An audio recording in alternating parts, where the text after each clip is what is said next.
Bonjour les amis, aujourd'hui on va parler du microbiote intestinal et de l'importance du microbiote intestinal au sein de notre alimentation.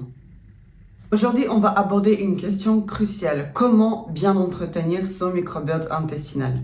En effet, le microbiote intestinal est un allié de santé de poids car les effets d'une alimentation saine pourraient avoir un effet bénéfique sur notre microbiote intestinal.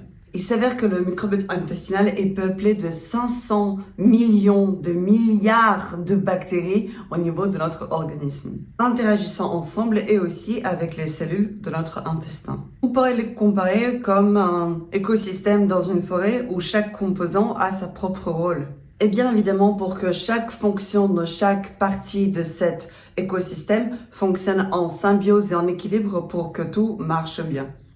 Il est donc primordial d'entretenir son microbiote intestinal et de le mettre dans un cadre sain pour prévenir l'apparition de plusieurs maladies. Et comme on va voir au fur et à mesure de la vidéo, il n'est pas si compliqué que ça d'entretenir son microbiote intestinal en bonne santé en apportant de manière exogène alimentaire des aliments qui vont contribuer et prévenir la dysbiose intestinale. Dans une première partie de la vidéo, on va parler de qu'est-ce que c'est le microbiote et pourquoi est-il autant important de l'entretenir de manière saine. On verra et on abordera le lien aussi entre le microbiote et les maladies cardiovasculaires, entre le microbiote et les maladies neurodégénératives, entre microbiote et maladies cardiométaboliques, et on verra pourquoi le microbiote intestinal est si important dans l'émergence de toutes ces pathologies. Dans une deuxième partie de la vidéo, on verra quels sont les aliments qui ont un effet positif sur le développement de notre flore intestinale et quels sont les aliments qui peuvent avoir une influence négative sur notre fameuse flore intestinale.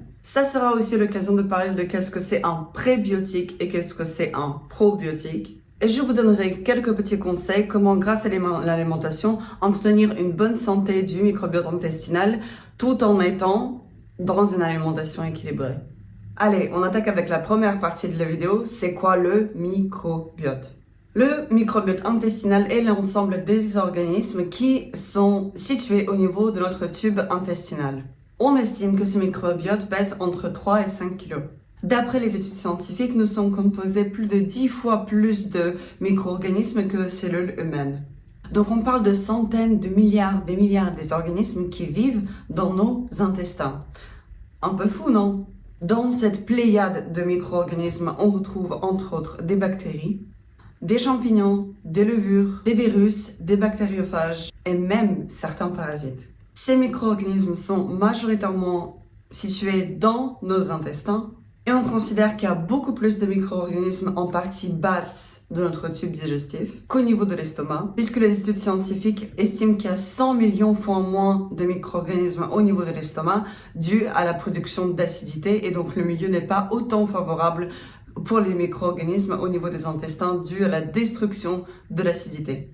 On sait maintenant depuis un siècle que notre tube digestif héberge une flore microbienne et celle-ci interagit avec les cellules de notre tube digestif en symbiose. Mais à l'époque, dû aux non-compétences scientifiques, il a été impossible de comparer et de comprendre les interactions et cette fameuse symbiose entre les cellules de notre corps avec les micro-organismes dans nos intestins. À l'heure d'aujourd'hui, on comprend et on peut étudier l'interaction de ces germes avec notre corps et étudier la comparaison et la combinaison des bactéries micro-organismes intestinaux bons et relation avec certaines pathologies.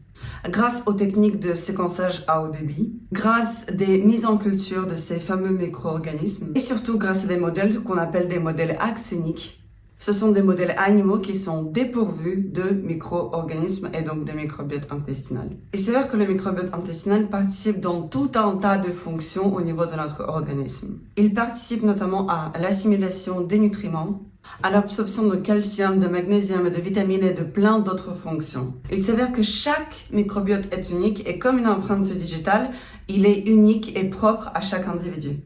Il existe une similitude microbienne au niveau quantitatif et qualitatif entre certains micro-organismes, mais il est important de comprendre que chaque microbiote est unique. Vous vous posez peut-être la question, comment est-ce que le microbiote intestinal se constitue au cours d'une vie? Il faut savoir que le fœtus ne possède pas de microbiote. Donc, il s'avère que son tube digestif est stérile. C'est donc lors de l'accouchement au contact de la flore vaginale et fécale de la maman. Et donc, ce sera la première fois que le bébé va être au contact de ces micro-organismes et ensemencé par certains virus et bactéries. La colonisation bactérienne va se faire de manière évolutive et va permettre à la différenciation et le développement micro-organismes au niveau de la flore intestinale du bébé. Sous l'influence, bien évidemment, de la diversification alimentaire, sous l'influence de sa génétique, et bien évidemment de son environnement, et donc aussi les médicaments et les traitements qu'il va prendre au cours de sa vie. Et maintenant, vous vous posez peut-être la question, pourquoi est-ce qu'on parle du lien entre certaines pathologies et le microbiote intestinal? Les scientifiques ont développé et se sont vraiment accrochés sur le sujet que le microbiote peut être la genèse de développement de certaines pathologies. Faisons donc interface entre l'alimentation et la santé. Et il y a de plus en plus de littérature scientifique qui parle d'effets de dysbiose, donc d'appauvrissement de micro-organismes au niveau de notre tube intestinal. Et donc le lien entre un microbiote qui est en dysbiose, donc en sous-état de micro-organismes, et certaines pathologies comme le diabète, etc. Il existe par exemple des liens entre dysbiose et maladie métabolique du foie, entre dysbiose et maladie cardio-métabolique, entre dysbiose et obésité, et bien sûr dysbiose et diabète de type 2. On pourrait aller être même plus loin et dire que la dysbiose pourrait être la naissance de maladies neurodégénératives ou encore même de la dépression. Il est important de noter que les évidences scientifiques sont quand même très fortes, mais que l'on n'en comprend pas tout. Et il y a encore beaucoup de choses à découvrir, car il s'avère qu'on est en train de découvrir un monde qui est complètement à part entière. Un monde qui héberge dans notre système digestif, mais qui est très compliqué à comprendre. Il faut non seulement comprendre les interactions entre nos cellules et les bactéries, mais aussi les interactions entre les micro-organismes. Et donc tout combiné, c'est quand même quelque chose de très complexe à aborder. Pourquoi je veux dire que grâce aux études scientifiques, on peut témoigner que le microbiote intestinal joue un rôle primordial au niveau de notre santé? Pour moi, la représentation parfaite de ces preuves scientifiques serait la mise en pratique avec les souris axéniques dont je vous parlais tout à l'heure, donc les souris qui ne possèdent pas de microbiote intestinal et donc sont stériles. Autrement dit, ces souris n'ont aucun micro-organisme dans leur tube digestif. Ce qui est super intéressant dans ce type de modèle d'études scientifiques, c'est que l'on peut transférer le microbiote d'une souris malade à la souris axénique et donc observer les effets et l'action du microbiote sur une souris stérile.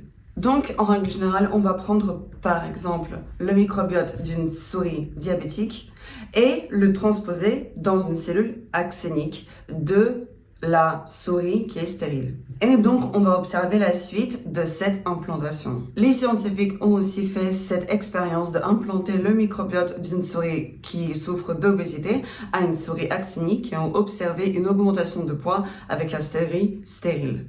Et donc, ce modèle d'études scientifiques est très utilisé dans la recherche et on a pu observer que grâce à la transplantation d'un microbiote intestinal, on peut transférer également certaines maladies.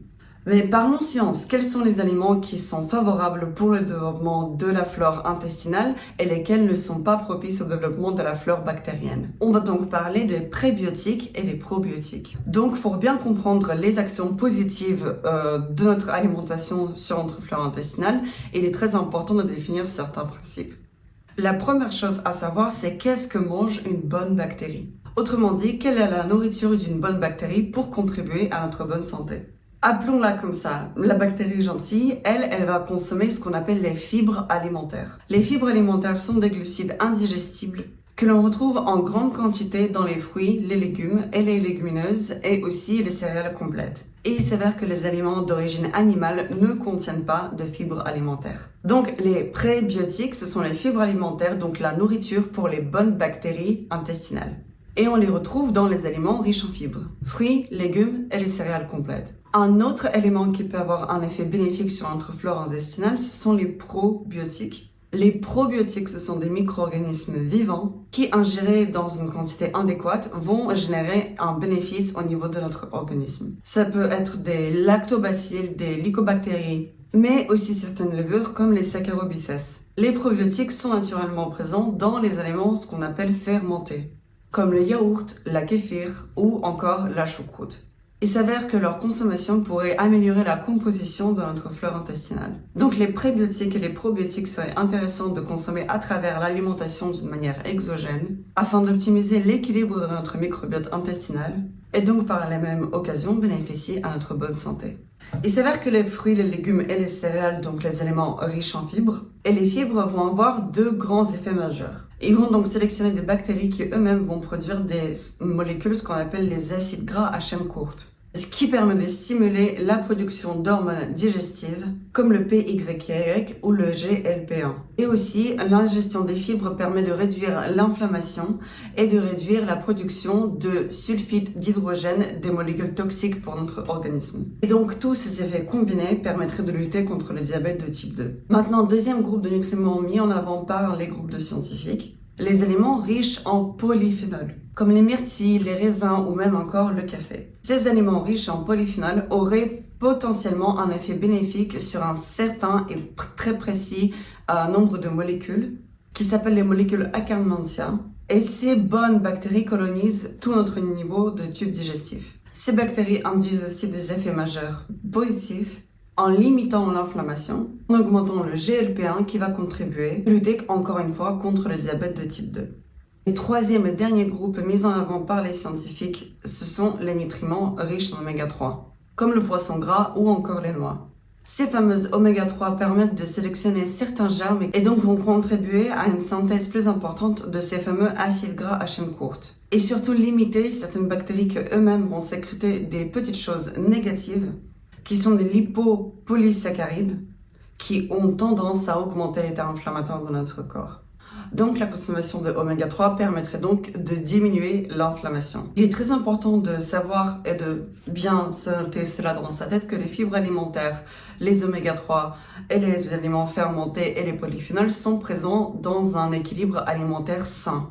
Et cela se lie aussi avec les recommandations françaises, comme par exemple la recommandation de manger 30 grammes de fibres par jour. Maintenant, on va parler un peu en lien avec le microbiote intestinal d'une alimentation anti-inflammatoire et pro-inflammatoire. Ayez bien en tête que ce fameux terme qui est un peu dans le trend, l'alimentation anti-inflammatoire, est juste une alimentation saine et équilibrée. C'est un terme un peu plus sexy et plus marketé. On s'aperçoit donc qu'une alimentation anti-inflammatoire est riche en fruits, légumes et céréales complètes, ce qui fait écho à la recommandation de santé manger 5 fruits et légumes par jour. On a aussi un apport modéré de poissons et de légumineuses et une consommation plutôt faible de viande rouge.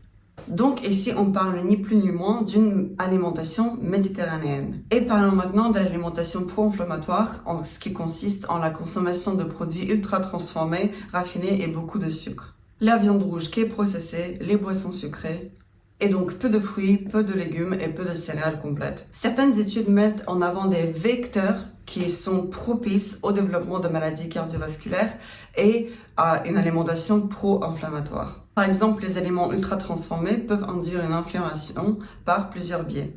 Soit en modifiant le microbiote et la perméabilité intestinale, par la qualité micronutritionnelle pauvre en fibres, pauvre en micronutriments et de mauvaise qualité, mais aussi à cause des édulcorants et émulsifiants.